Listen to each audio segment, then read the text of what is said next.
جوان کو بیکار نہیں دیکھنا چاہتے، بلکہ امام کا فرمان ہے کہ کوئی بھی شیعہ جوان جو ہے بے روزگار یا بیکار مجھے نظر آئے تو میں چاہوں گا اس پہ کوڑا مارے۔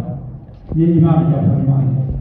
مقصد یہ ہے کہ کسی نہ کسی طرح آپ اور ہمیں امام فرماتے ہیں کہ مصروف رہے، تعلیم حاصل کریں، اخلاقیات پر، یا اسی طرح اور بھی جو بھی کوئی کاروبار ہو، یا ابھی الحمدللہ آپ لوگ تربیتی ورکشاپ جو رکھتے ہیں کہ اللہ تعالیٰ اس کا بڑا اجر دے گا۔ ایسی بات نہیں، یہ معمولی چیز نہ سمجھیں کہ اگر آپ نے کسی ایک جوان کی تربیت کی، گویا آپ نے فکانما احیا الناس جمیعا کے مصداق بنے گے۔ اگر ایک طالب علم کو، ایک جوان کو آپ یعنی اپنے اچھے سوسائٹی میں اگر آپ لے آئیں گے اور باتقوا اور پرہیزگار جوانوں کے صف میں لے آئیں گے تو اس کا فائدہ جو ہے یا اس کا نتیجہ جو ہے انشاءاللہ اللہ تعالیٰ کے نزدیک جو ہے بہت بلند اور بہت بڑا مقام ہے۔ کیوں؟ اس لیے کہ جب جناب سیدہ فاطمہ زہرا سلام اللہ علیہا کے پاس ایک خاتون آتی ہیں، وہ کہتی کہ میری ماں بہت بوڑھی ہو چکی ہے، اس کے لیے کوئی مسئلہ پیش آیا ہے، یا کوئی نماز کا مسئلہ ہے، یا کوئی روزے کا، یا وضو طہارت کا، تو وہ سوالات کرتی گئی اور جناب سیدہ اس کا جواب دیتی رہی۔ ایک سوال اس کا جواب دیا، دوسرا سوال کیا، اس کا جواب دیا، اسی طرح 10 سوالات اس نے کی، اور 10 سوالات کا جواب دینے کے بعد جو ہے وہ شرمانے لگی۔ وہ عورت جو آپ کے پاس آئی تھی تو شرما کر جو ہے دھیمے الفاظ میں جو ہے نا وہ سوالات کرنے لگے۔ تو اس وقت جناب سیدہ نے فرمایا کیوں تمہیں شرمندگی محسوس ہو رہی ہے؟ تو انہوں نے کہا بنت رسول اللہ، میں آپ کو بہت زیادہ تکلیف دے رہی ہوں، اس وجہ سے مجھے شرم محسوس ہو رہی ہے کہ میں آپ کو بار بار تکلیف دوں۔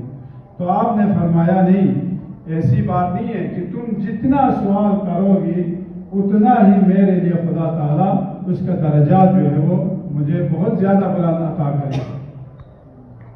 کہتے کہ ایک سوال کا یا ایک حکم کا سوال کرنا اور اس کا جواب دینا، اس کے لیے کتنا حسنہ ہے کہ زمین سے لے کر آسمان تک کا حسنہ ایک سوال کا جواب دینے میں خدا متعال عطا کرتا ہے۔ کتنا عظیم یعنی اجر اور ثواب ہے ایک سوال کا۔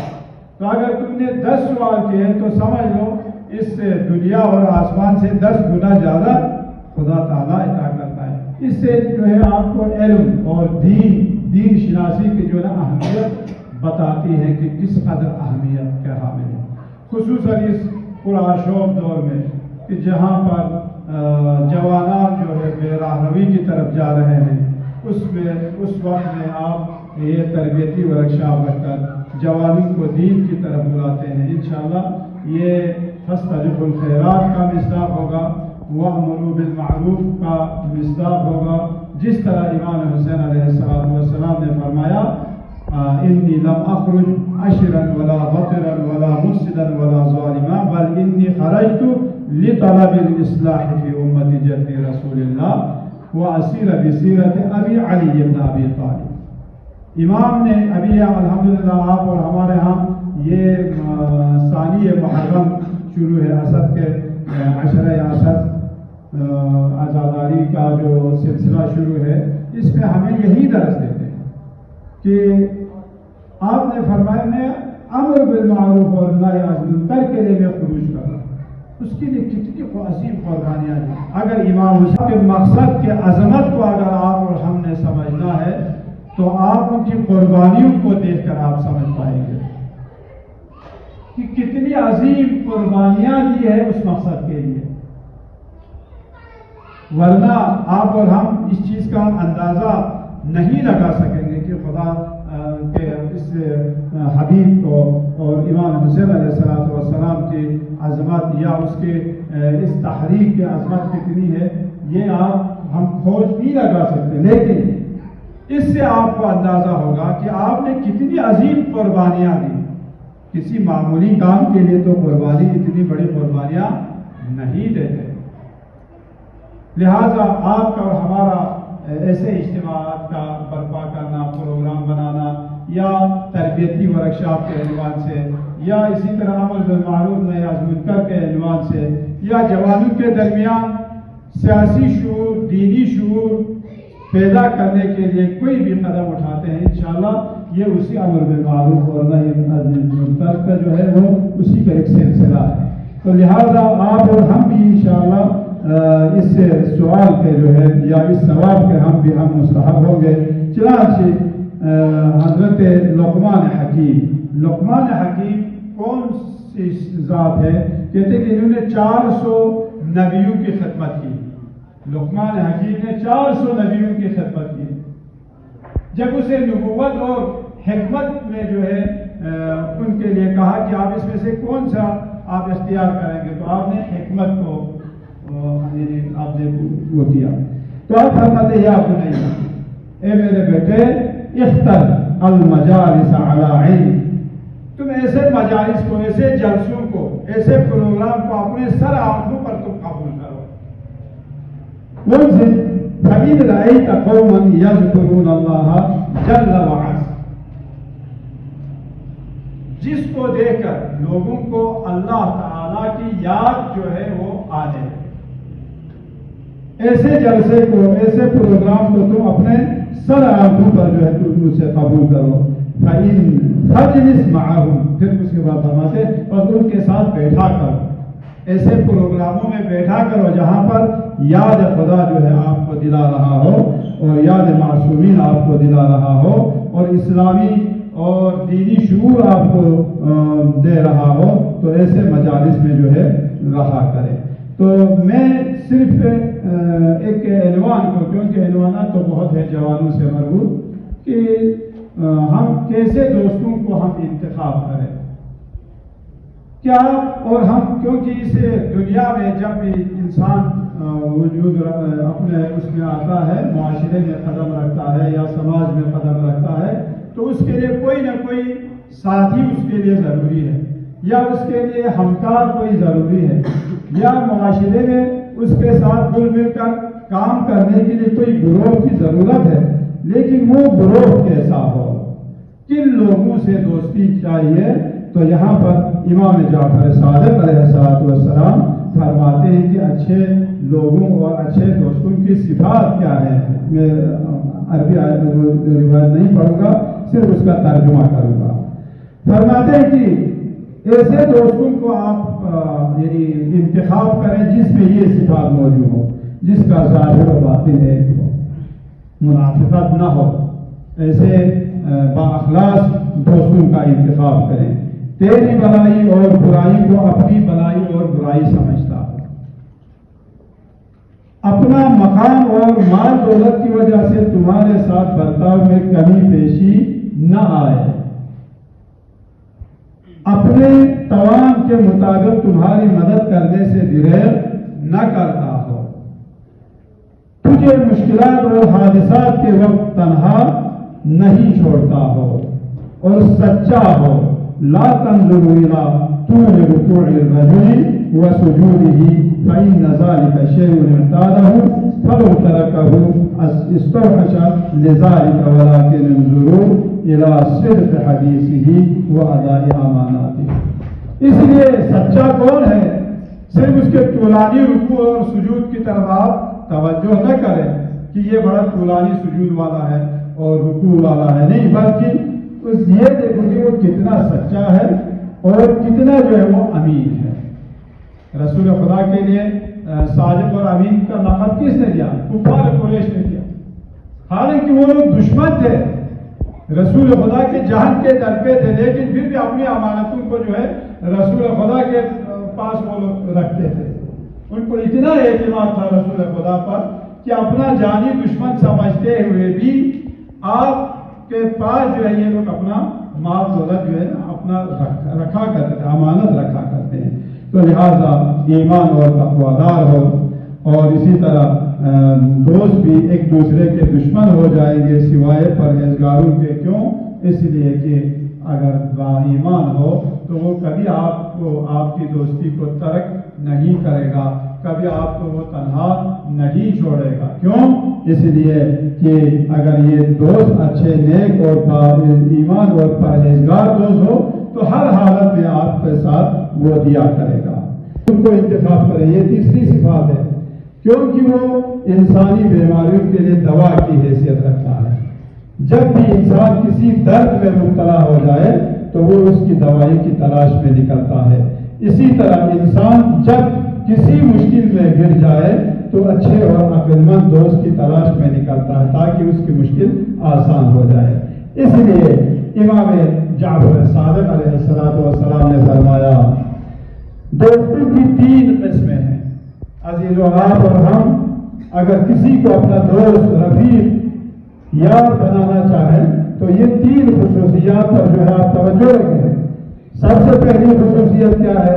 یعنی ایک جو ہے وہ غذا کی طرح ہے جو انسان کے لیے ہمیشہ ضرورت ہوتی ہے۔ ایک دوست ایسا ہے جو کھانے پینے کی طرح ہے، کھانا پینا انسان کے لیے ہر وقت ضرورت ہے، اور بعض دوستوں کا آپ کو ہمیشہ ہر وقت آپ کو بعض دوستوں کی ضرورت ہوتی ہے۔ ایک دوسرا گروہ جو وہ بیماری کی طرح ہے، وہ کون ہے؟ وہ احمق اور بیوقوف دوست ہے، وہ بیمار کی طرح ہے۔ اور لیکن جو کھانے پینے کی طرح ہے وہ کیا ہے؟ عاقل دوست ہے، جو عقل رکھتا، شعور رکھتا۔ تیسرا گروہ دوائی کی طرح ہے، جب بھی انسان مریض ہو جائے اس کی ضرورت ہوتی ہے، وہ ہے ہنرمند دوست، ہنر ہونی چاہیے۔ الاخوان ثلاثۃ فواحدۃ کالغذاء الذی یحتاج الیہ کل وقت فهو العاقل، والثانی فی معنی الداء وهو الاحمق، والثالث فی معنی الدواء فهو النبیل۔ یہ امام علیہ السلام آپ اور ہمیں اچھے دوست کے انتخاب کے جو اصول بتاتے ہیں۔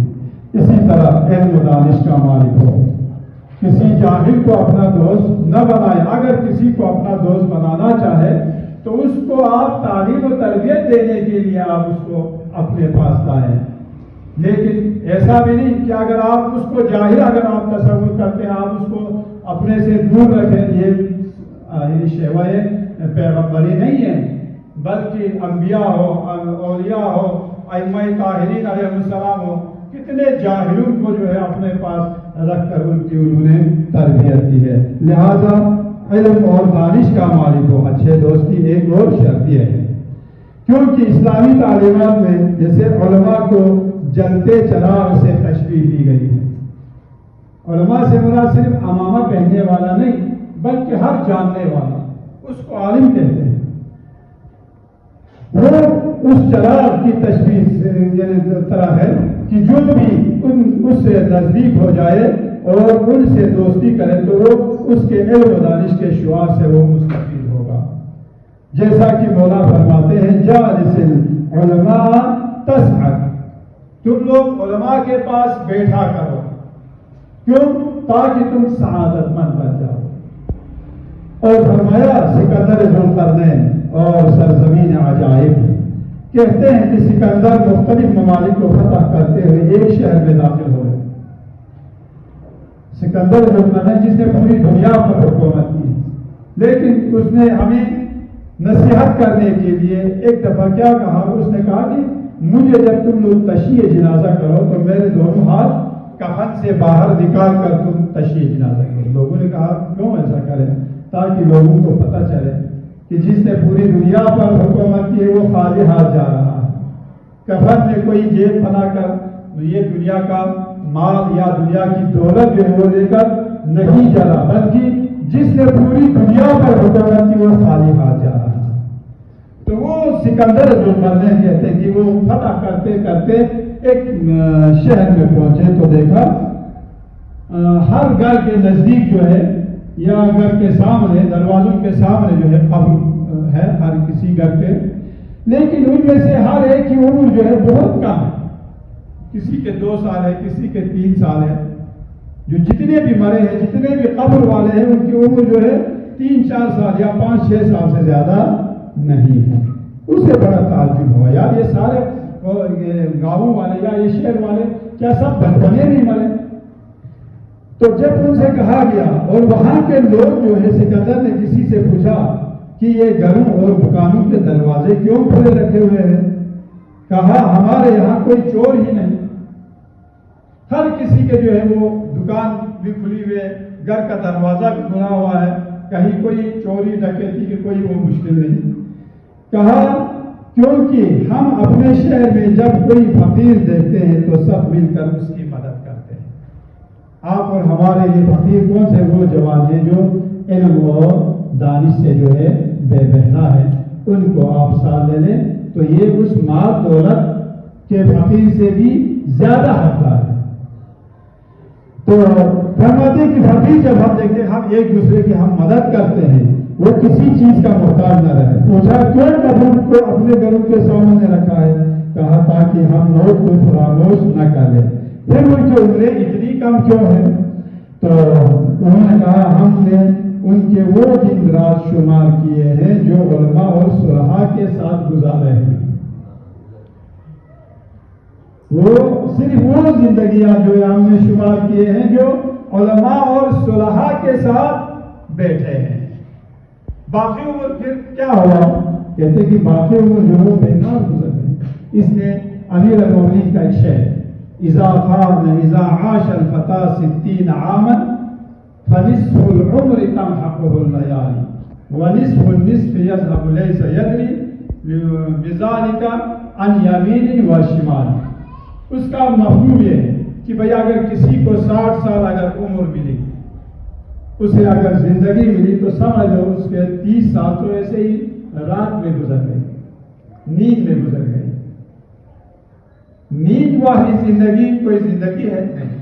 پھر اس کے بعد ونصف النصف یذهب ليس يدري، کتنے سال رہ گئے تھے؟ 30 سال۔ 30 سال میں سے 30 سال کا یعنی آدھا حصہ جو ہے وہ بھی اس طرح گزر گیا کہ جیسے پتہ ہی نہیں، یعنی 15 سال ہمارے حد بلوغ تک پہنچنے سے وہ 15 سال نکالے، کتنے سال رہ گئے باقی؟ ٹوٹل 15 سال۔ کتنے سال میں سے؟ 60 سال میں سے کتنے سال رہ گئے؟ 15 سال۔ مولا فرماتے ہیں پھر اس 15 سال میں سے بھی جو 15 سال میں سے 7.5 سال کہتے کہ یہ تو بھائی کبھی مال دولت جمع کرنے میں، کبھی اولاد کو بڑھانے میں، یا کبھی اہل وعیال کے اس میں، کبھی ادھر ادھر گھومنے میں جو ہے وہ 7.5 اس میں چلے گئے۔ کتنا رہ گیا؟ واپس 7.5 سال۔ 7.5 سال میں سے بھی اس کو بھی تقسیم کرتے ہیں مولا۔ 7.5 سال میں سے یعنی جو 3 سال ہے یا 3.25 سال ہے وہ تو انسان بیماریوں میں گزار دیتا ہے۔ کبھی ہیپیٹائٹس ہے، کبھی بلڈ پریشر ہے، کبھی شوگر ہے، یہ بیماریوں میں جو ہے وہ علاج معالجے میں اس کا گزر جاتا ہے، یا وہ جو بڑھاپے میں جو ہے انسان پہ گزر جاتا ہے۔ باقی رہتا ہے 3.5 سال یا 3.25 سال۔ جو 60 سال آپ کو ہمیں عمر ملی ہے اس میں سے مولا فرماتے ہیں جو آپ کی عملی زندگی ہے وہ 3.5 سال ہے۔